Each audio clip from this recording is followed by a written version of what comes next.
এবার খাস কলকাতায় শিয়ালদা স্টেশন থেকে পাকড়াও করা হলো 3 জন রোহিঙ্গাকে, তাদের মধ্যে 2 জন নাবালিকা।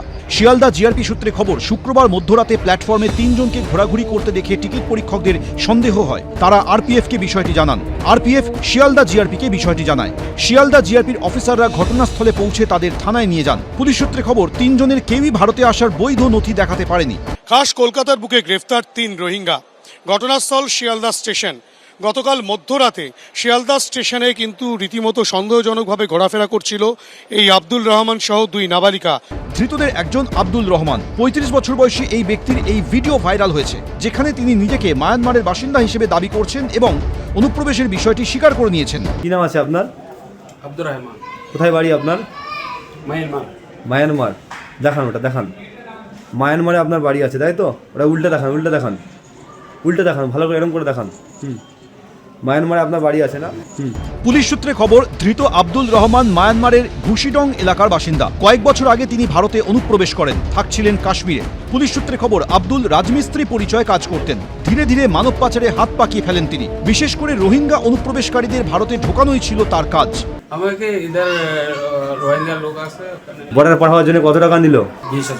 20,000 এলেন কেন ভারতে? আপনার ওখানে জায়গা নেই? গরিব লোক হ্যাঁ। পুলিশ সূত্রে খবর, শিয়ালদা স্টেশন থেকে মায়ানমারের বাসিন্দা যে 2 নাবালিকাকে আটক করা হয়, তারা বাংলাদেশ লাগোয়া ভারতের গেদে সীমান্ত হয়ে নদিয়ার বগুড়ায় আসে। তারপর তারা আব্দুল রহমানের সঙ্গে যোগাযোগ করে। এই 3 জন কিভাবে কলকাতায় এলো, কেন কলকাতায় এলো, কাশ্মীর নাকি দিল্লি, কোথায় গন্তব্য ছিল, কী উদ্দেশ্যে ভারতে অনুপ্রবেশ, চক্রে আর কারা জড়িত? পুলিশ সূত্রে খবর, তদন্তে সব দিক খতিয়ে দেখা হচ্ছে। অন্যদিকে ত্রিপুরার কৈলা শহরে এক মানব পাচারকারী দালালের বাড়িতে হানা দিয়ে 10 জন রোহিঙ্গাকে পাকড়াও করেছে ইরানি থানার পুলিশ। তাদের মধ্যে 6 জন মহিলা এবং 4 জন শিশু। ত্রিপুরা পুলিশ সূত্রে খবর, এই দলের পুরুষ সদস্যরা আগেই বাংলাদেশে পালিয়েছেন। পাকড়াও হওয়া দলের থেকে মায়ানমারের পরিচয়পত্র মিলেছে। 13ই জানুয়ারি হায়দ্রাবাদ থেকে 6 জন রোহিঙ্গা মহিলা 4 জন শিশুকে নিয়ে রওনা হন। 16ই জানুয়ারি ত্রিপুরার ধর্মনগর রেল স্টেশনে পৌঁছন তারা। সেখান থেকে কৈলা শহরের সফরিকান্দিতে দালালের বাড়িতে গিয়ে ওঠেন। সেখানেই 2 দিন ধরে থাকছিলেন সবাই। ত্রিপুরা পুলিশ সূত্রে খবর, পদ্মার ওপরে অস্থিরতার আবহে ভারতে ধরপাকড় বাড়তেই বাংলাদেশে পালানোর চেষ্টা ছিল এদের। অনুপ্রবেশের অভিযোগে বাংলাদেশে 7 জন নাগরিককে গ্রেফতার করেছে জলপাইগুড়ির কোতোয়ালি থানার পুলিশও। ধৃতদের মধ্যে এক মহিলা ও এক কিশোরও রয়েছে। পুলিশ সূত্রে খবর, হলদিবাড়ি সীমান্ত দিয়ে ভারতে ঢুকেছিল এই 7 জন। হিন্দল দে, রাজা চট্টোপাধ্যায়, প্রসেনজিৎ সাহা, এবিপি আনন্দ।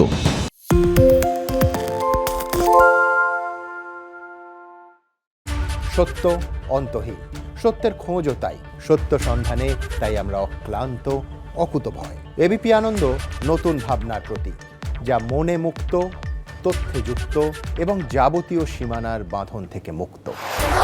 সীমা না শব্দটির মধ্যে লুকিয়ে আছে মানা শব্দটি, যেন চোখ রাঙানি এক অদৃশ্য ব্যানাজার, যা আটকে রাখে আমাদের এক ছোট্ট গণ্ডির মধ্যে। একমাত্র সঠিক খবরই গড়ে তুলবে এক মুক্ত সমাজ। সেই জগৎ গড়ার লক্ষ্যে কোনো সীমানার ঠুকুটি আমরা মানব না। এবিপি আনন্দ এগিয়ে থাকে, এগিয়ে রাখে।